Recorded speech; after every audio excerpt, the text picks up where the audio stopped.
On connaît sur la www.tolobelavi.com. Tolobelavi.com est là pour les informations. Biso de la carte pour la baisse. Tout ça, c'est qui va jamais non. Biso de la comme ça, l'année, il y a un tout message là. Et voilà pour la banda, la PC mote, la bâtiment soit soutenu en live. Fernando Finda Congolia tout là.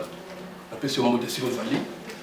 Chassis Maya si force à Italie, la PC mote. Mireille Gen, Papi Gen mon ami. Gelon Beloko, il y a le sens où la PC mote si vous allez. Les qui n'ont pas Thaïlande Sam. Na Lyon, papa Alex, la PC mote on va la Naomi. Au Lelaito, Yozanda. Là, si vous m'avez invité dans la maman nous a dit ma samba dans la salle, on a une émission, mais en tout cas, félicitations. Émission, ma salle, et puis c'est une relation, c'est pas une émission. Juste à présent, dimanche passé, pardon, madame moi bien en Autriche. À 5 ans, numéro, nous le verrons, dit, sommes de 5 numéros, est-ce que bien qui? Oui, il y a bien. Non, d'abord, tu as appelé ça. Oui, Mbote, peuple congolais. Non, nous sommes sous peuple congolais, peuple du Congo. Enfin, biso bana école Congo, Mbote. Merci mingi vraiment. Naza na esengo mingi ya kozala liboso na bino. Franchement, naza vraiment na mikitisi devant bino pour ba commentaire au bochaki na tanga ki yango. En tout cas, c'est un plaisir. C'est un vraiment plaisir. Na ebitende na poko remercier bino na ba coup de fil na zwaki na ba visite na zwaki na ndaku. En tout cas, na yambaki mukinyo so oyo a se présenter qui devant ngai pona la kisake to banga na biso pamba. To banga pamba.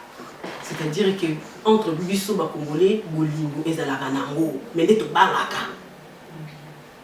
Du coup, quand tu as malade, moi, s'est présenté devant Bino, au lobby, là, mi pesa.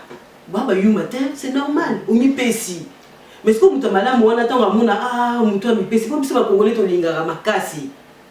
Mi pesi, il a des guerres, là, dans un esprit, il y a un pasteur. On dit ça en esprit, il y a Bino pour mi pesa qui n'a bolingo. Et ça, il y a vraiment plaisir, mingi. Vraiment, entre biso, ma congolais, oui, bolingo, izalaka. Merci. Merci, monsieur Mbote, nous voilà qui m'a dit ça. Pourquoi tu es pasteur? Non, parce que les Congolais sont l'ingalité. Mais il y a une preuve que les Congolais sont l'ingalité. La seule émission, telle émission, féliciter Ngaï, merci. Na CPI, na obi oyo bandeko na ngai ba reconnaître ngai. C'est comme les Congolais sont l'ingalité. Ngaï vraiment la côté témoigner que les Congolais sont l'ingalité. Donc, pas dans les rencontres, dans ma cambo, mais bien sûr que les Congolais ne balinga bato malamu. Si vous bato malamu, tant que tu as les Congolais balinga mingi, bato malamu. Tu comprends ce que je veux dire? Si vous bakomara, au moins si vous comme le pouvoir rebelle et bimisara esprit moroboé. Si vous maîtrisez l'esprit moté, au commis ko sakana baninga, au moins tu mugabe, balinga qui mingi bandeko nae. Tant que Monique bandeko balinga mingi ndeti même moi aussi nanda ko ça Monique mbanya ndeka ke mingi alinga comme c'est humain na ya aza humain na linga nga mingi est-ce que minga linga ko mingi mabe pour balinga mingi est-ce que ko linga mutu mingi ya mabe. Voilà là si ba comprendre biso est-ce makambo isama na Zimbabwe na Congo pe ko sala mais ça la maka déjà et ça la maka tous les jours et ça la maintenant to régler en côté. Moi j'ai fait une émission, après l'émission on a ça la non, na Zimbabwe. Expliquer la émission autour ça la pona, expliquer que makambo oyo ça la ma exact continuité makambo ça ni makana et silaté. Eza ni bandeli mais wapi suka. Tu comprends ce que je veux dire? To samba na nani? To swana na nani na makambo mabera na sur les cas. Baloba na biso nini pona nini basala bongo to yebisa bana na biso nini. Tu vois ce que je veux dire? Biso bato mwindo to linga na raté to linga rap ba ekolo mususu mais ba ekolo mususu ba la biso ke ba linga na kuto biso te na moindre occasion ya faiblesse toza na ngo ba saka esprit na biso mais biso pe toza na biso peuple moko violenté toi peuple moko toza barbare te bakoko na biso baza batu malamu na histoire na bango ya mukili bakoko na biso baza batu malamu balakisa biso ko bomate du jour au lendemain ko limito za minduki to kelo ko boma mais le courage nini nani tapesi biso ngo. Tu comprends ce que je veux dire? dans le centre de la exception de Mamando qui. Mais il y a bien goûté. Il va t'en goûter. Pour nous inventer des locaux où ils ont besoin. Tu comprends ce que je veux dire? Il faut avoir une idée. Il faut avoir besoin de locaux. On a besoin de locaux. Est-ce qu'il existe à côté?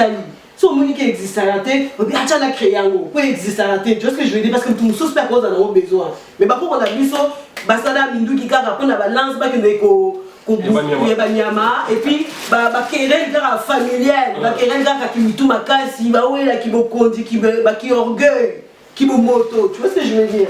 C'était rien. Merci maman Lola. Il y a une année où tous les cas, mon extrait il y a film noir tu retiens la plus bango. Il faut battre la oignon parce que au Katingaï, c'est-à-dire que esclavage oyo depuis rencontre ya mindele na biso esalema bako ko na biso bazalaka naïve kozala naïve eza yuma te, c'est-à-dire ko yebi mabete donc mutu o atimbe bi ko yebi mabete ko sera l'esprit na sera esprit mabé. Tu comprends ce que je veux dire? Donc depuis to kuta la rencontre ça bako ko na biso siko bango ba mindele ba binisa bako ko na biso ba yuma te ba yebi mabete. Tu comprends ce que je veux dire? Donc, vous avez dit ma bête sur le bise, il y a parce qu'il y a l'esprit au barré, tu comprends ce que je veux dire? Si vous avez autant de monique, la richesse, c'est tout ça, vous avez belé, bango, bazolu, qui m'a pas si, baoluka, et c'est que nini, bomengo. Tu vois ce que je veux dire? Peuple, wana, mais il est tantôt tout la vérité. C'est plus le temps de se mentir. Parce que celui qui subit, c'est l'homme noir. Et ça, quand je me regarde dans une glace, je vois une femme noire. Il est temps qu'on s'assume, qu'on assume la vérité et qu'on dise vraiment vrai des choses comme elles sont. C'est l'histoire, c'est notre histoire. On ne peut rien y faire. On est né comme ça. Nous avons même ça la biso. Ce qu'on a souffrir, tout le monde ma bénini, bah pour qu'on a biso la sala, que koki ko fout à tes biso génération, oh, le pot est si là. Comment on a filmé la Libye? Est-ce que nous savons comment on a donc combien de esclavagistes dans le Tekabatu dans l'exploitation de l'homme par l'homme pas dans les salons.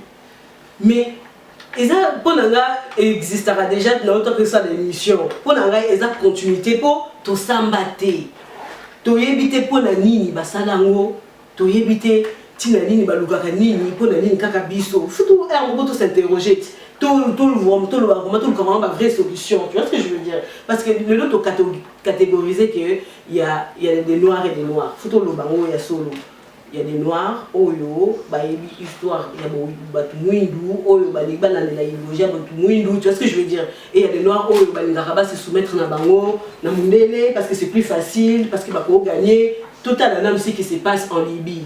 Hein? Peut-être nous on s'est trompé, nous avons l'information non sauté. Si on a l'information sauté, vous l'avez dit ça. Mais ma camboule les gars en Libye, tout le monde Claudicia a télémi, ok? Tout le monde Alpha Blondy a télémi, ok? Tout le monde Kofi Olomide a télémi. Tout le monde Babi, il parlait sur le tour, j'ai pas vu la vidéo. Il paraît Nani Soussou. Oui, bah de la forêt, oui, on dit bah il y a télémi après, mais bateau a télémi ici Badou. Bazara, si vous voyez la France, combien de stars noires il y a? C'est comme message européen, ça va star, il y a noir, un message star, oui, nous ne sommes pas une génération esclave. Mais c'est quoi cette génération-là? Franchement, nous ne sommes pas une génération esclave. Il faut qu'ils les remettent dans leur tête. Vous avez peur de quoi? Tu sais quoi? On dit comment faire de l'argent dans sa communauté. Les juifs, ils font de l'argent dans leur communauté. Vous, si vous décidez de faire de l'argent dans votre communauté, vous serez riche aussi. Franchement, pourquoi aller choisir la facilité chez les blancs, alors que quand il faut travailler un peu chez vous, dans votre communauté, qu'il faut créer, vous êtes absent. Oh, il y a des noirs esclaves, ils vous dites rien. Dans ce talibien, on a un message, donc, star n'a vu tout. Oui, mais bien sûr. Congo, ça vous dit rien. Il y a 80 millions potentiels sur Hôtel Congo. Tout ça, sur 80 millions au Congo, à l'extérieur, diaspora, nous sommes 10 millions. Tel le potentiel commercial que nous avons. Ceux qui vont exploiter Carabiso, mais c'est quoi? Franchement, non, moi je suis en colère. Quand je vois ça, ça m'énerve. Moi je ne suis pas victime. La victime, t'es. mes ancêtres ont connu une histoire. Je suis au courant de cette histoire. Aujourd'hui, je sais comment me positionner par rapport à ces gens-là, par rapport à l'histoire de mes ancêtres. Demain, je sais que je veux récupérer mon pays. Parce que dans mon pays, c'est mon paradis à moi. Parce qu'ici, on voit les Blancs quand ils vont en découverte, en pique-nique, en voyage. Ils font quoi? Découvrir leur pays ou le pays des autres. Moi, si je vais découvrir le Congo, mais tu imagines ce que je vais trouver au Congo? Bah paradis, mais je vais péter un câble, tu vois ce que je veux dire? Mais il y a un rapport, et ça, si on a banni pour ça, dans le film, mais dans le Congo, on a évité le film, mais on a mis ça dans le Kili, franchement. Donc toi, non exploité ou bien... Toza na complexe, ya ki mundele, il faut to le rana, moutou na biso to koku, toza victime de, nous sommes dignes, nous sommes fiers, nous avons une histoire. Bako qu'on a biso, ce sont des gens qui se sont battus. Aujourd'hui, si nous sommes libres, c'est parce qu'il y a des gens qui sont morts et qui se sont battus, qui se sont levés, qui n'ont pas eu peur de parler, de dire à ces gens-là, vous devez arrêter ce que vous êtes en train de faire. Et même s'ils en ont tué, même s'ils continueront à tuer, mais jusqu'à ce qu'on obtienne la liberté, il y aura toujours des gens qui vont se lever pour parler et leur dire, vous devez stopper ce que vous êtes en train de faire. Tu vois ce que je veux dire? Il faut arrêter d'avoir peur. Nous avons peur de quoi? Nous ne sommes pas des sauvages. Ce sont eux les sauvages. Il faut leur dire, vous êtes des sauvages. Si on dit aujourd'hui, on va juger l'histoire, on va juger vos ancêtres et nos ancêtres, vous verrez que vous, vos ancêtres, vous sont des barbares et des sauvages. Ils ont fait couler le sang ici. Il est temps que l'homme noir se réveille. Merci maman Noldato qui s'amoa. Nania Tuna, au expliquer Bisso, il y a un an passé déjà, Bino Mokenda d'ailleurs pour ça la film, il y a eu une conférence, oui. Il y a des esclaves, bon, et ça qui n'a pas cette idée, on a pour ça là. Ezan de Peter Lema, Aza Congolais, afin d'en Nantes, à la collective Naena, bande de Konsusu, Oyo, Landelaka, Masolo, il y a esclavagisme justement parce que tant que ceux qui ont tout soigné, hein. Si vous tant que vous avez solo, vous avez tout soigné, vous avez tout soigné, vous avez tout soigné, ceux qui ont muni au Bumsala, Pamba, des copies Terlema, afin d'en Nantes. Donc, parce que Nantes est le premier port négrier à France. La France esclavagiste. Tu vois ce que je veux dire? Depuis 2001, c'est un monument monument de l'abolition de l'esclavage. Je ne sais pas si je fais exprès ou pas, mais la qui a monté. On n'a pas représenté genre on batika esclavage quoi, on batu malamu, on peuple malamu, on batika esclavage, ok botika, mais makambo sala, biso to yebiango, bosana mo pona nini, même ta sala, est-ce que biso to juger bango, ko bino botika, tu vois ce que je veux dire? Tant que to juger esclavage té, et bandakaka kozonga, est-ce que to bengisa ki ba professeur, ba bengisa ki ba to comment ba livre, ba bengisa ki ba to ba na association o ba lutaka pour la cause noire. Alors là, je vais m'adresser à la jeunesse noire. Bana mindele bazana ba association na bango o baza ba adhérents. Bana ba adhérents ya FM, ba adhérents ya je sais pas ba adhérents ya bana bango ya bango bazana ba confrérie na bango bazali. Sikoyo bino bana batu mwindu bozana ba association te pona nini ya bino bana bo botami awa né grandi ici. Pourquoi vous n'êtes pas unis? Pourquoi vous unissez pas? Vous n'avez pas des associations? Tu vois ce que je veux dire? C'est bizarre. Parce qu'il y a des associations de jeunes qui luttent pour la cause noire. Il suffit quand même si tu vas juste pour imprimer, juste ça te coûte rien, même à 1 heure par semaine. Ça te coûte rien, mais tu contribues pour ta communauté. C'est ça qu'on appelle le communautarisme. Bah, mine les limites à la communauté, parce que babang et bang sarabango. Bah, et bien que c'est ton communauté, ton commun fort, surtout biso. Même au moins tu sais que commis bon pas communautaire. D'abord créer les bisous oui, pas communautaire. Le communauté c'est pas bon, mais bango mongo ba prendre communautaire. Ba mindele, ba vient, ba tous ba communautaire sauf biso. Sinon pour la ligne ba tous la communauté parce que ceux que ba tous sangana to salisa mayele, to yeba neni to ba développer ba mboka na biso. Bon, c'est là que nous on marche, nous avons marché qui, par exemple, dans l'ambassade à Libye. Ah, la France, c'est vraiment qui mobiliser. Donc, toutes les communautés africaines qui vont mobiliser pour savoir mes contacts là-bas. Mais c'est l'heure de la révolution. La jeunesse africaine, elle est debout. Il n'y a rien à faire. Cette jeunesse-là, elle est debout. Il y en a une poignée qui est consciente. Ils ont réveillé ce que parce que bazalaki na vie de mon boy. Bandi balika ki banda pour remplacer en islam. Banto na bana biso ba ke Syrie. Ba ke bunda guerre ba éviter ya banani pona nini uti wapi pona nini to éviter mutuna makolo boke bunda alors que biso ku to na bitumba to luka ba vaillant soldat ba tele ma ba guerrier ba la que ouais on est là to ke bunda la mboka na biso. Tu vois ce que je veux dire? Bah on comprend biso. Si quoi vide wana si quoi biso ba yaya to il faut to remplir en haut. Tu vois ce que je veux dire? Il faut te remplir en haut la histoire ya bobiso. Soleil pour Loulou, merci. La réalisation, il y a documentaire wana au sala ba vidéo belle très intéressant mais pas ta la montée. Pour le nini ba préférer Bouzoba et même nini ba esclave na Libye. Alors que ce bota la makambu ya intéressant pour l'histoire na bino et zo kembi sa bino bongo bon mona ke oh même qui la on des ala boye oh biso net aux ala rendre ba presse ba on dit ba pauvre oh mais vous team de cet esprit tu vois ce que je veux dire? C'est quoi le problème?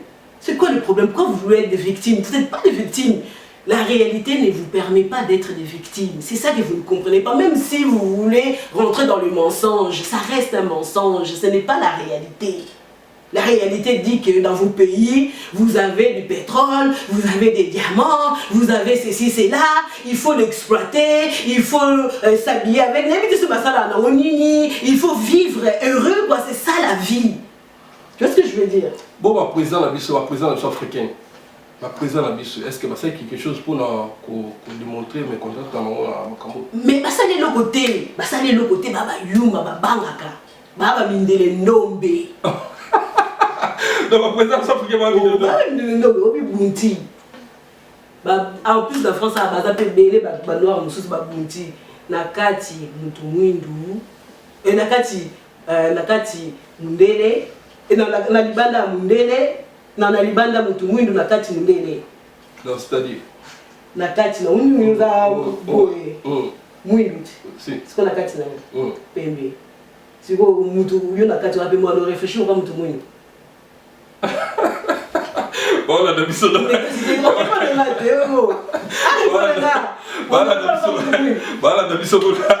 On ne réfléchit mais voilà mundele. Donc toi là tu moins de bébé bah on a dit bah bon biso bah de biso wana franchement botika. Toi bah de connais toi couleur mon corps.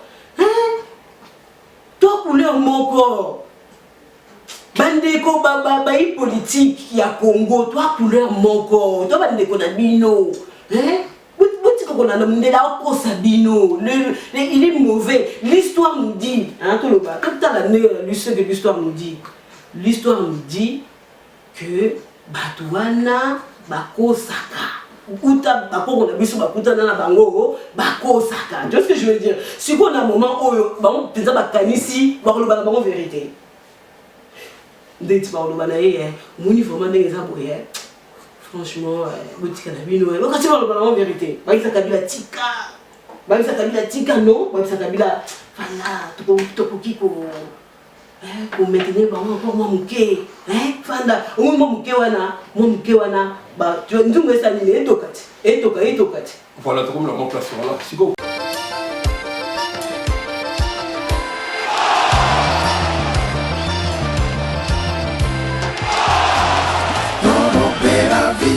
si ton ya papi gere toro beravi eza sita soro penza toro beravi si ton ya papi exotique biso na biso chez Vieux Sims nyonso ezali soki boye na bana na ba papa na ba mama na bakoko do a to sepelaka solution nyonso awa ezali nyonso ezali to ça mnoke ezali nyonso eza pas Vieux Sims toko gaz live on va dire là on doit la ville à Lyon chez biso na biso avec papi gain to le bela donc papi gain on dit Paris pour ça mais on a la ville à Lyon on doit na exotique à ville à Lyon mais il y a bébé en gaz na la koya ici comme donc c'est que on va bien gaz à présence na mboka na bele mambe mokili omona papigen dans mokili gaz na gaz alai na kata terrain quoi tiki ya vie na biso na biso o vie na biso ça na mboka na mboka soko utimba soko lekila wa te seko mona nite c'est moi qui ça fait lumière de Lyon alors na biso na kata Lyon donc soko lekila wa te donc ça veut dire oya na Lyon te. Ben, again, Blaze Fashion, le mot est bien là, biso yango de makambo, na yaka tout le temps to la pour logo yo, et bien on est qui na mogo mobimba ya Lyon, ba bien biso na biso, pe ba oya mo kitoko, makamtu kitoko, bilo to ala on besoin, bilo na biso ya oyaki, na uta ekin, bilo ka ngwa yango, na zuli yango. Com tanto prazer, tanto orgulho, mais uma vez Gianni Dendel, representante de Lyon.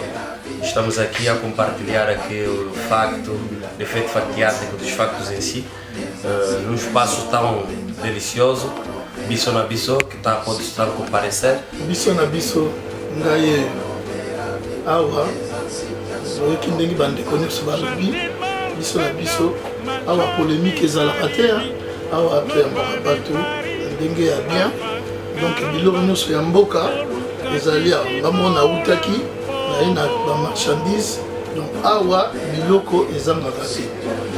Année prochaine 10 ans na biso en tout cas nzambe aza malamu mais secret na biso ezali koyeba musala kozala sérieux na musala korespecte bandeko koyeba kosola bien wana ezali secret ya biso na biso. Ngai ana mingi oloba te nazali kozela bino oya musito mema musala liboso nzambe asunga bino.